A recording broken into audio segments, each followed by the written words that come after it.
নমস্কার বন্ধুরা, welcome back to my channel ভুরি ভোজে আজকের রেসিপি গোলবাড়ি স্টাইল চিকেন কষা।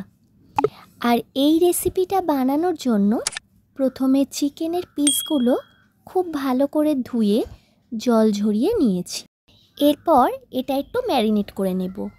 তার জন্য একে একে দিয়ে দেব টক দই, স্বাদমতো নুন, গোলমরিচের গুঁড়ো,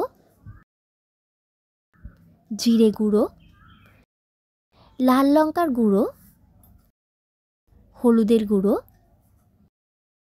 কাশ্মীরি লাল লঙ্কার গুঁড়ো, গরম মশলার গুঁড়ো,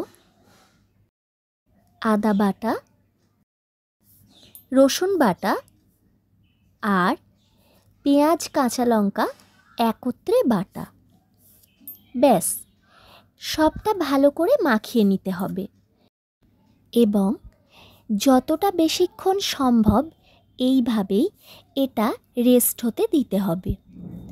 মনে রাখবেন, যত বেশিক্ষণ সময় এটা ম্যারিনেট করে রাখা থাকবে তত বেশি এটা সুস্বাদু হবে। এরপর কড়াইতে তেল দিলাম। তেল গরম হলে সরু করে কেটে রাখা পেঁয়াজ তেলের মধ্যে দিয়ে দিতে হবে।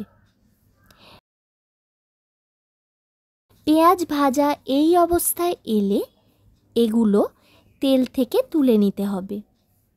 এবার কড়াইতে থাকা অবশিষ্ট তেলে ফোড়নের জন্য দিতে হবে তেজপাতা, ছোট এলাচ আর বড় এলাচ। একটা সুগন্ধ আসতে শুরু হলেই চিকেনের পিসগুলো একটা করে তেলের ওপর তুলে দিতে হবে। শেষে অবশিষ্ট মশলাটাও দিয়ে দিলাম। এবার চিকেনটা বেশ কিছুক্ষণ কষে নিতে হবে। মাঝে মাঝে ঢাকা দিয়ে ঢাকা খুলে অনবরত কষে নিতে হবে। চিকেন থেকে বেরানো জলটা শুকিয়ে এলে এতে দিয়ে দিতে হবে বেরেস্তা বাটা, মানে প্রথমে যে পেঁয়াজটা ভেজে নিয়েছিলাম তারই মিহি পেস্ট। আবারও কিছুক্ষণ কষিয়ে নেবার পর এতে দিতে হবে হাফ কাপ লিকার চা।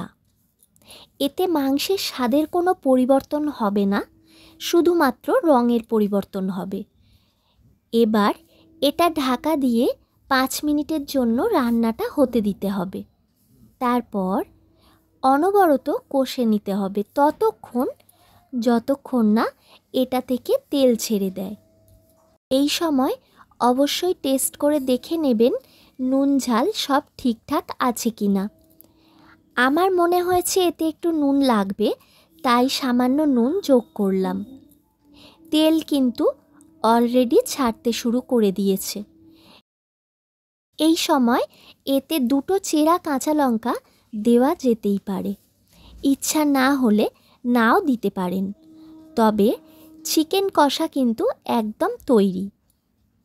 ধন্যবাদ ভিডিওটা সম্পূর্ণ দেখার জন্য। রেসিপিটা ভালো লাগলে একটা লাইক করে দেবেন।